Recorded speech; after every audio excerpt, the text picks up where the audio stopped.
rajim. Bismillahirrahmanirrahim.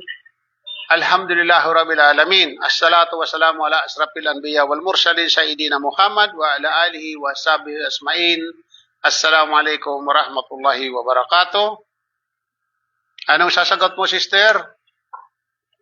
Amin. Waalaikumsalam warahmatullahi wabarakatuh. Hindi ka tinuturuan ng asawa mo kung paano sumagot? Hindi ko pa niya po tinagawa kasi pinapractice ko pa yung pagsasalita.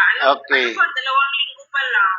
Okay. Pero yung habang po kami inaano niya ako sa trabaho, nagtuturo po ako sa sana talaga yung sa practice. Okay, wala problema yan. Okay, sister. Ngayon nalalapit na ang buwan ng Ramadan. Lahat ng Muslim, ito'y obligado na mag-ayuno. So, kinakailangan natin, alam natin ang nakakasira ng pag-aayuno. At hindi nakakasira ang pag-aayuno. So, dito tayo ngayon sa hindi nakakasira. Ano po pala yung isa ko doon, brother? Waalaikumsalam warahmatullahi wabarakatuh. Yan ang isasagot mo. So, isusulat ko sa iyo, magsasalam ka sa akin sa messenger para mababasa mo yung aking inano. Assalamualaikum warahmatullahi wabarakatuh. Pati yung pagbabati. Assalamualaikum warahmatullahi wabarakatuh. Sasagot ka naman, Waalaikumsalam warahmatullahi wabarakatuh. Mayroon kasing sumasagot ng alaikum salam. Mali yun.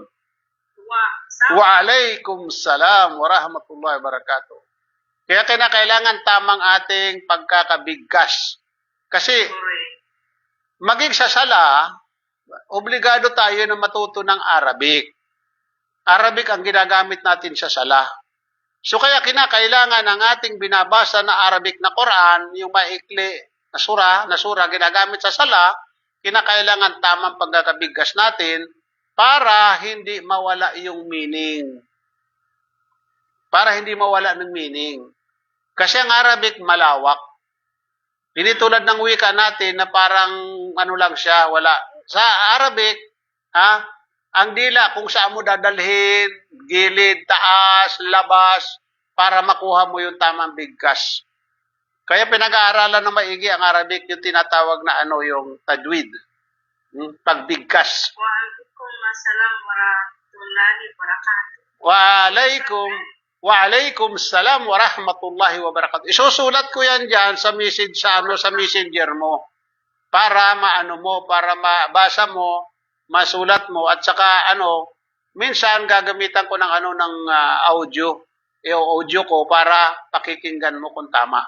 At saka yung mister mo, dapat sasabihan sa iyan.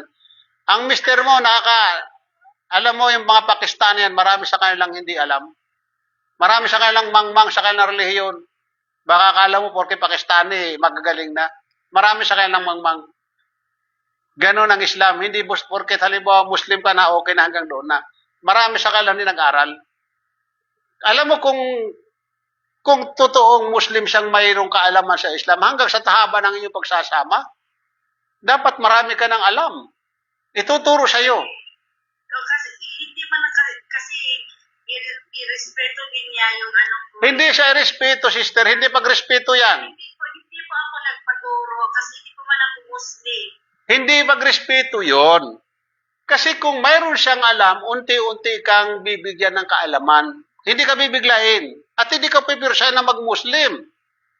Ganon ang Islam.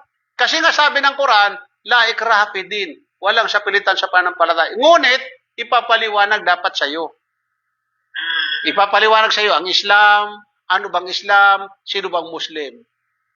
Kasi, totoo lang sister, kapag naunawaan natin ang meaning ng Islam at Muslim, hindi natin tatanggihan. Bakit tayo tumatanggi as a Muslim nung hindi pa tayo Muslim na mag-Muslim? Ang dahilan, maraming dahilan yung paninira. Kisyo pag nag-Muslim ka, mag-aasawa ng marami sa aming kalakihan.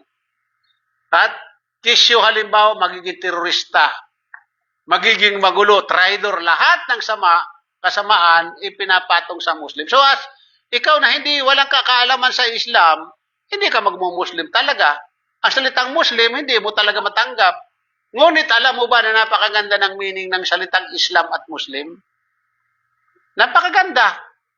Ano bang meaning nito? Ang meaning ng Islam, batas, panuntunan ng buhay na naayon sa kagustuhan ng nag-iisang Diyos.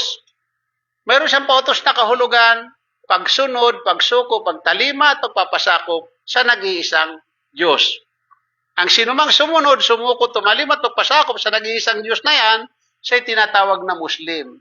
Kaya pag tinawag kang Muslim, dapat proud ka, sapagkat ikaw yung tao na sumusunod sa mga batas ng Diyos. Ano bang dapat natin sundin sa batas ng Diyos sa pinaka-importante sa lahat? Unang-unang pagsamba, sister. Pagsamba. Kinakailangan masamba natin ang ating Diyos nang ayon sa kanyang kagustuhan, hindi yung ating gusto. Kaya makikita mo ang lahat ng Muslim sa buong mundo, kapag sila nagdarasal at sumasamba kay Allah, iisa lamang ang pamamaraan. Bakit? Sapagkat iisa lamang ang Diyos na dapat sambahin. Sa ating mga Kristiyano, paano tayo magdasal? Sige nga, para pareho ba tayo magdasal? Hindi. Kaya nga, doon pala makikita natin na ang ating pananampalatayang kinamulatan ay huwad. Faith. Wala siyang maging ang Diyos natin, hindi natin kilala nung tayo mga Kristiyano. Bakit? Sino bang Diyos natin? Nung Kristiyano tayo, siya si Yahweh, siya si Jehovah, siya si God, si Lord, si Panginoon, si Papa Jesus, si Ama. Kaya nangyari sa atin, nasamba natin si Nazareno, nasamba natin si Maria, nasamba natin si Jesus, nasamba natin si Manawag at kung sino-sino. Ganon nangyari sa atin. Dahil bakit? Sapagkat ang aral na nakarating sa atin ay iba-iba. Maging sa atin, mga Kristiyano, hindi tayo magkasundo patungkol kay Jesus. Tinawag natin si Jesus na anak ng Diyos o Diyos na nagkatawang tao. Kaya nagkagulo-gulo tayo. Sa atin, mayroon tayong 5 haligi ng Islam. May 5 haligi. Ano ito, sister? 5 haligi. Anong unang haligi ng Islam? Wala pa po ako alam, brother. Kaya Hindi sa iyo itinuro ng paano ka nagsyahada sa akin? yung sa telepon lang tayo. So hindi naging malinaw sa iyo. Subhanallah. Kasi nagtrabaho kasi ako doon. Okay. Ipapaliwanag ko sa iyo. Ngayon nasa ayos ka ngayon, hindi magulo ang isip mo. Hindi po, kasi inintay ko talaga. Kumuha ka ng ballpen, at saka papel, isulat mo ang aking sasabihin para mayroon kang i-review. At kung may time ka, punta kayo dito ng mister mo, bibigyan kita ng booklet at saka Quran para mayroon kang babasahin, mayroon kang pag-aaralan. Bibigyan kita para alam mo yung mga binibigkas at kung paano magwudu, lahat ng mga bagay-bagay na kinakailangan mo as a Muslim, na bagong Muslim. So first time mo pala ngayon pag-attend. Unang-una, tinatawag na shahadatain or pagsaksi. Shahadatain. Shahada. Oo, binibigkas ito ng ganito. Ashhadu an la ilaha illallah wa ashhadu anna Muhammadan abduhu wa rasuluh. Wa ashhadu anna Isa abdullahi wa rasuluh. Ibig sabihin nun, ako'y sumasaksi na walang ibang Diyos na dapat sambahin o karapat-dapat sambahin maliban kay Allah. At ako'y sumasaksi na si Muhammad ay sugo ng Allah.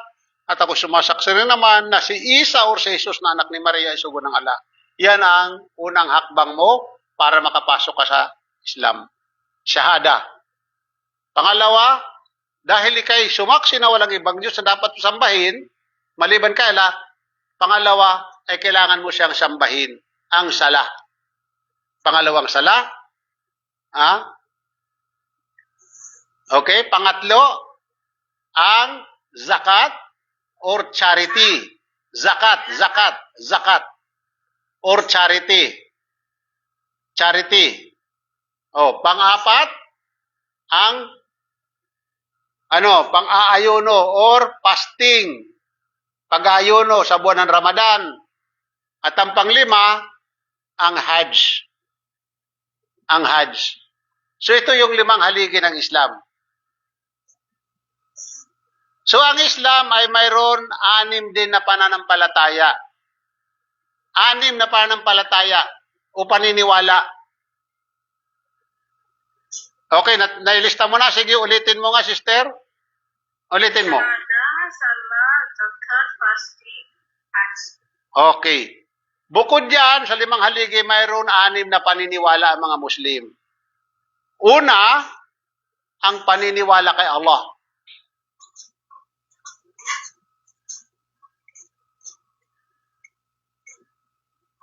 Pangalawa, ang paniniwala sa mga anghel. Pangatlo, ang paniniwala sa mga kasulatan.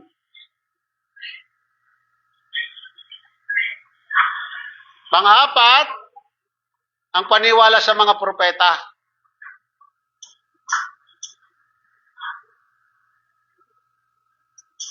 Panglima, ang paniniwala sa araw ng paghuhukom.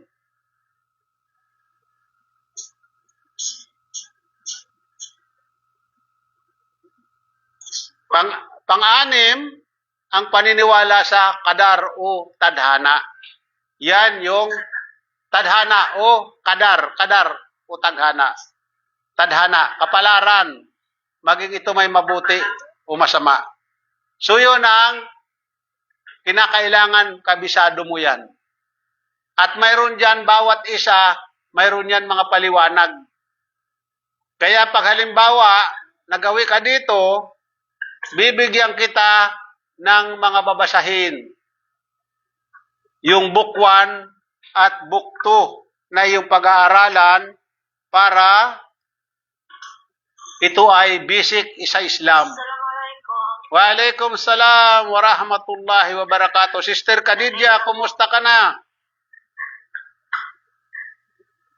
Kumusta ka na, Sister Khadija? Ito yung isa nating sister, itong sister natin sa itaas, si Sister Diwan, ay first time na nag-attend ng ating class dito. So, alhamdulillah. Welcome. Sis, assalamualaikum. Waalaikumsalam, masyaallah. So, alhamdulillah, ito yung ating kahit tayo tatlo lang, kahit mag one-on-one lang tayo sa ating online class, ipagpapatuloy natin sapagkat naka-live tayo. Mayroon tayong mga sisters na hindi nakapag-attend dito, pero nakikinig sila o nanonood sa atin live. Kasi sa panahon ngayon ay high-tech na, nangyayari na yung mga bagay-bagay na imposible. So, alhamdulillah, 2 man tayo, 1 lang, walang problema yon. Itutuloy natin ang ating topic.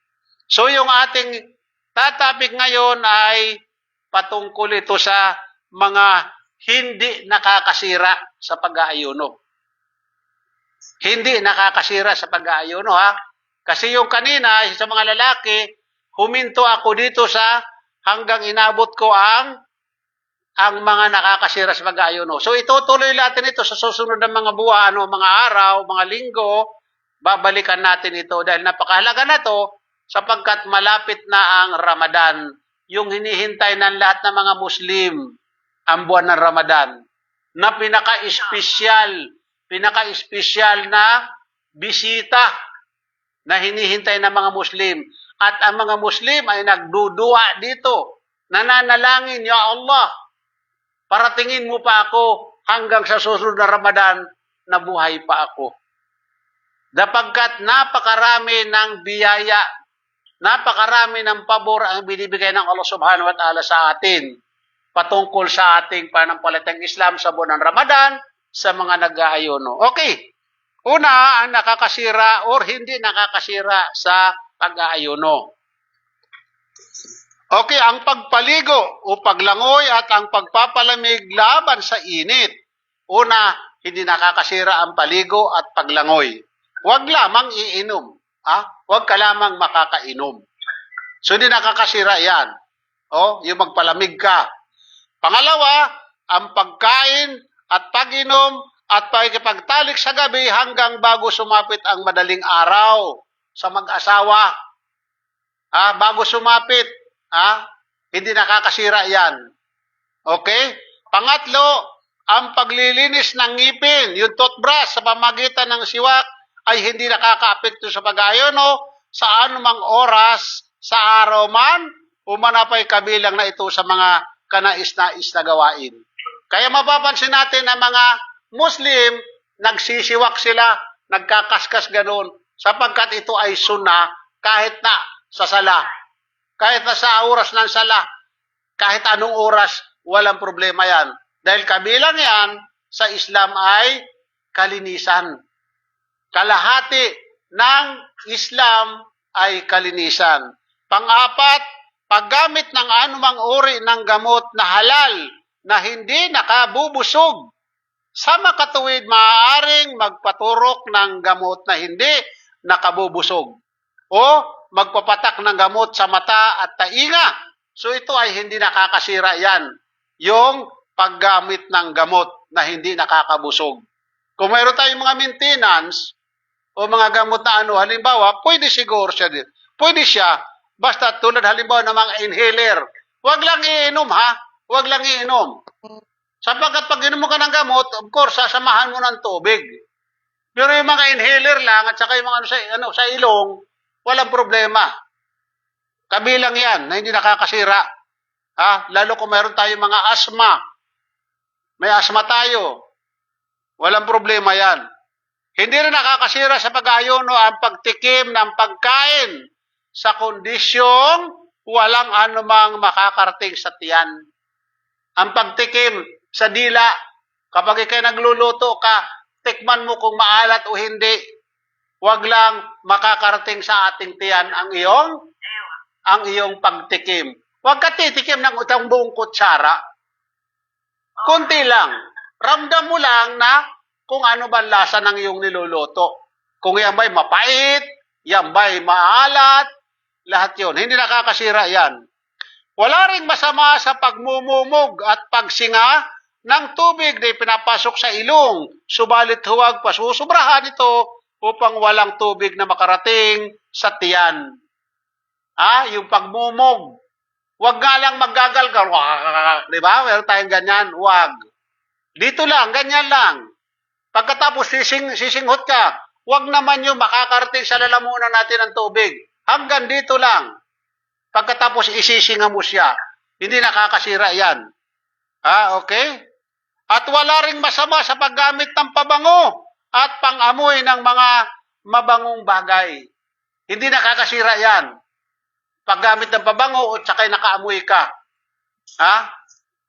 So, dapat kasi Islam, kailangan malinaw ang mga bagay-bagay. Kasi minsan, mayroon tayong mga kapatid na mga kulang sa kaalaman, sasabihan sa atin, uy, huwag ka magpabango. Bawal yan. So, kinakailangan alam natin. Ang Islamic Center natin, ang aral dito ay standard. Huwag tayong makikinig sa mga chismis. Sa mga nagsasabi na wala silang mga dalil o mga katibayan. Sapagkat dito, nakasalalay ang ating kaligtasan. Ang ating pananampalataya, magtanong tayo sa mayroong alam. Huwag na huwag tayo magtatanong sa walang alam. Sapagkat kapag nagtanong tayo sa walang alam, walang maidudulot na mabuti sa atin kundi ang pagkaligaw. Malinaw mga sisters? Panglima, ang babaeng may buwan ng dalaw o may nifas, kapag nahinto na ang paglabas ng dugo sa kanila bago magmadaling araw, pag huminto na, ay pinapahintulutan silang ipahuli ang pagpaligo hanggang sa matapos sumapit ang madaling araw, pagkatapos ay saka maligo para sa sala sa Fajr. Walang problema mga sister, kapag halimbawa huminto na ang ang iyong tawag nito, ang iyong buwan ng dalaw, kahit hindi ka pa maligo, kumain ka muna, pagkatapos niyan, saka ka ngayon maligo pag halimbawa oras na ng sala. Pero pagkain, walang problema yan. Okay? Baka isipin natin na gano'n, uy, hindi ako pwedeng kumain dahil hindi pa ako nakakaligo. Hindi yon. So malinaw, ang Islam ay, kumbaga nandito tayo nandito siya sa kalinawan, sa kaliwanagan, nililinaw ang lahat ng mga bagay-bagay na mayroon tayong pagdududa. Kaya sabi ng Propeta Muhammad Salam, kapag nagdududa ka, huwag mong ituloy. Kinakailangan walang pagdududa ang Islam. 100%. Okay, mayroon dito mga paalaala. May mga paalaala dito. Kapag ang isang Muslim o kapag ang hindi Muslim ay pumasok sa Islam sa buwan ng Ramadan, tungkulin niyang isagawa ang pag-aayuno sa nalalabing bahagi ng araw na yaon, ngunit hindi niya tungkuling magsagawa ng kada. Hindi niya nababayaran. Halimbawa, yumakap pa sa Islam, kalahati ng Ramadan. So, tungkulin mo mag-ayuno na yan. At yung nakaraan, wala ka nang babayaran, hindi mo babayaran yon. Malinaw, okay? Pangalawa, para sa mga pag-ayuno sa Ramadan, kailangan magkaroon na ng hangaring mag-ayuno sa anumang oras ng gabi. So, kinakailangan mayroon na tayong intensyon na mag-ayuno tayo bukas. Sa gabi pa lang mayroon tayong intensyon. Bago sumapit ang madaling araw, mayroon tayong intensyon sa gabi, mag-ayuno ka bukas bago sumapit ang madaling araw.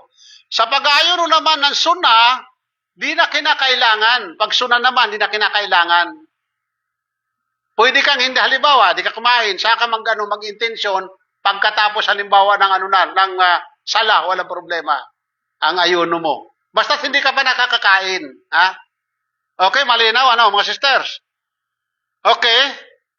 Sa pag-ayuno naman ng sunna, okay, maaaring magkaroon ng hangaring pag-ayuno kahit matapos nang sumapit ang madaling araw. At kahit pa matapos na sumikat ang araw sa kondisyong wala na pang anumang nakain. Hanggat wala ka pa nakakain, pwede ka mag-intensyon o mag-ayuno. Kahit wala kang intensyon noon, mag-ayuno. Basta hindi ka pa nakakain, inabot na halimbawa madaling araw, o sa halimbawa, ka na, nakapagsala ka ng padyar, hindi ka pa kumain, mag-ayuno kaya ako.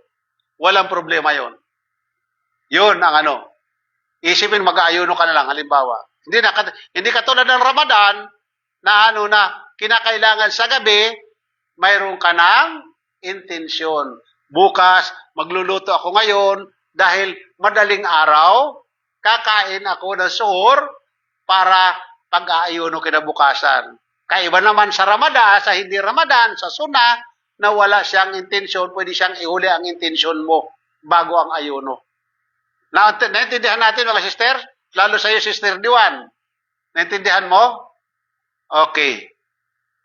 Pangatlo, kanais-nais para sa nag-aayuno na manalangin sa kanyang ninanais kapag kakain ng iftar. Sapagkat ang sabi ni Propeta Muhammad sallallahu alaihi wasallam, ang nag-aayuno kapag kakain ng iftar ay tunay na may panalangin hindi tatanggihan ng Allah subhanahu wa ta'ala. Allahu Akbar. Hindi tatanggihan ang iyong panalangin. Na ibig sabihin, tutugunin ng Allah subhanahu wa ta'ala ang iyong panalangin. Kaya mga sister, kinakailang alam natin ang na hindi ibig sabihin na nalangin ka, hindi ibinigay sa'yo, sasabihin mo, hindi naman pala totoo sinasabi ni Brother Rashid. Hindi ganon. Nanalangin ka, halimbawa kayamanan, hindi ka naman yumaman, sabihin, si Brother Rashid. Hindi totoo sinasabi. Mga sister, ang ibig sabihin dito, kung hindi man ibigay sa iyo ng Allah subhanahu wa ta'ala dito sa mundo, sa kabilang buhay ibibigay sa iyo ng Allah subhanahu wa ta'ala. Dahil mayroong mga bagay na nais natin na ito pala ay makakasira sa atin. May mga pangyayari naman na hindi natin gusto, subalit ito para nakakabuti sa atin. So siya ala nakakaalam ng lahat ng bagay. Kaya wag tayong magdadamdam. Wag niyo sisihin si Brother Rashid. kapag may hiningi ka tapos hindi ibinigay ng Allah subhanahu wa ta'ala sa iyo. Dahil yan, siguro, kapag ibigay sa iyo, masisira ka. Doon ibibigay ng Allah subhanahu wa ta'ala sa iyo sa kabilang buhay. At, ibig sabihin nito, mayroon pang panalangin na sinasabi dito, lumisan ang uhaw, nabasa ang mga ugat at natiyak ang gantimpala kung lulubi ng Allah subhanahu wa ta'ala. Ito yung mga panalangin bago magsagawa ng iftar. Makita natin hanggang hinihintay ang adan, nananakata sa mga kamay ng mga tao, nananalangin yon. Nananalangin yon. Okay? Allahu Akbar. Pang-apat, ang sinumang makaalam na araw ng sumapit na pala ang Ramadan ay kailangan mag-ayuno kaagad at kailangan magsagawa siya ng kada. Yung nakakaalam. Panglima, kanais-nais para sa sinumang may kada na isagawa na kaagad itong isagawa upang makalaya na sa pananagutan. Ngunit, maaari rin niya itong ipagpaliban at pinapahintulutan din siyang isagawa ang kada ng pag-aayuno ng magkakasunod o magkakahiwalay. Ngunit hindi ipinapahintulot na ipagpaliban ayon hanggang sa matapos ang kasunod na Ramadan kung wala lang kadahilanan. Kinakailangan ang ating hindi na isagawa na pag-aayuno ay mabayaran natin ng maaga at huwag paabutin ng susunod na Ramadan. Maliban kung mayroon tayong karamdaman na malala na inabot ng 1 taon ka na hindi gumaling. Okay. Puntahan natin ang mga suna. Mga suna. Anong ibig sabihin ng suna, Sister Khadija? Anong ibig sabihin ng suna? Suna, yung suna. Anong ibig sabihin? Sister Khadija, narinig mo? Anong ibig sabihin yan? Para malaman ni Sister Radiwan.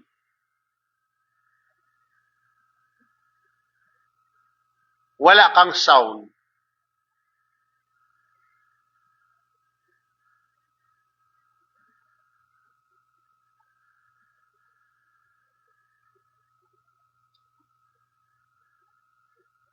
Nakamute ka.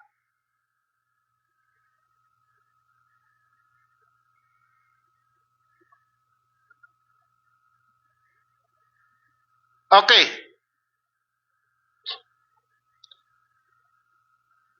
Sister Liwan, ayon sa kaalaman mo, ang ibig sabihin ng suna, isagawa mo ito, mayroon kang gantimpala. Kung hindi mo isasagawa, wala kang kasalanan.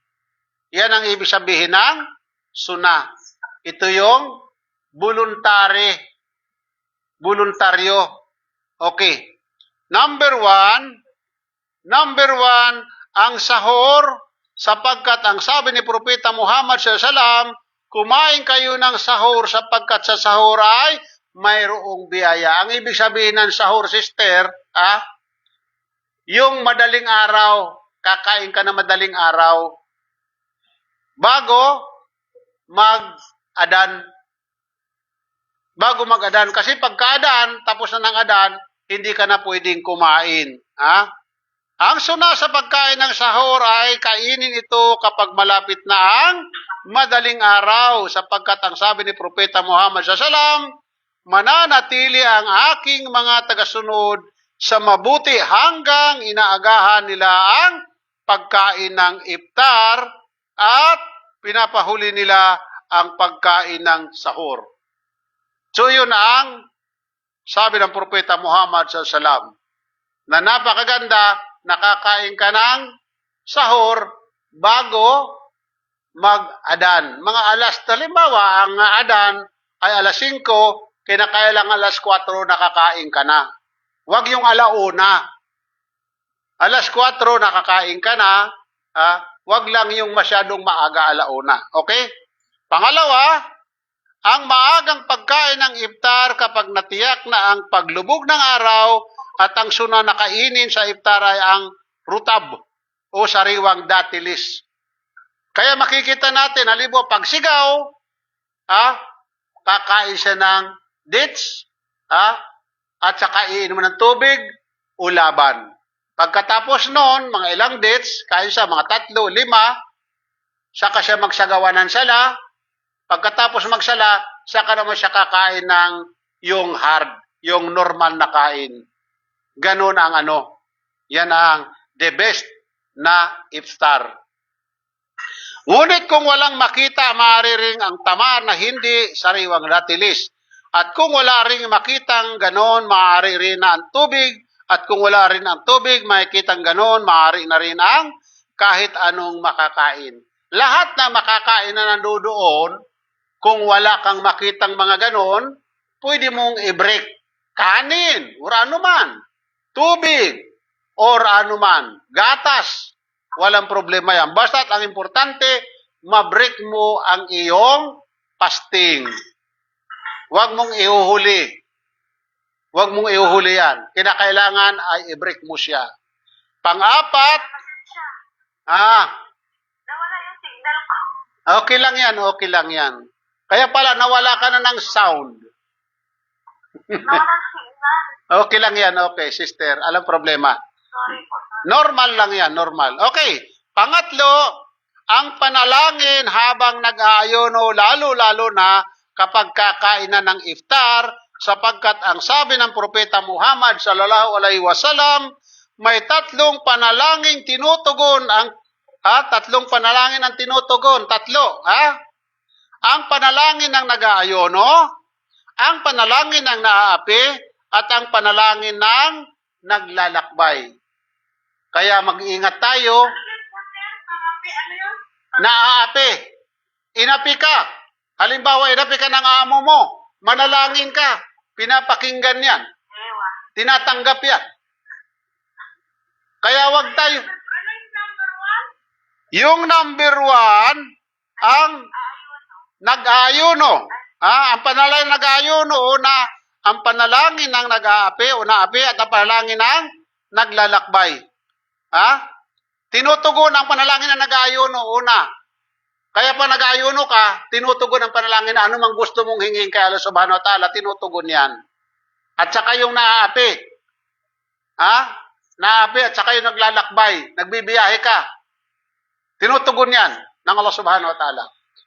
Kaya lang ito sinasabi ko kanina, na baka mamaya nagdamdam ka o sinisi mo si Brother Rashid dahil lang yung panalangin na hindi tinugon. Yan sabi ko kanina na ibibigay siya ng Allah subhanahu wa ta'ala, hindi man dito sa mundo at ibibigay yan sa kabilang buhay ng Allah subhanahu wa ta'ala. Okay?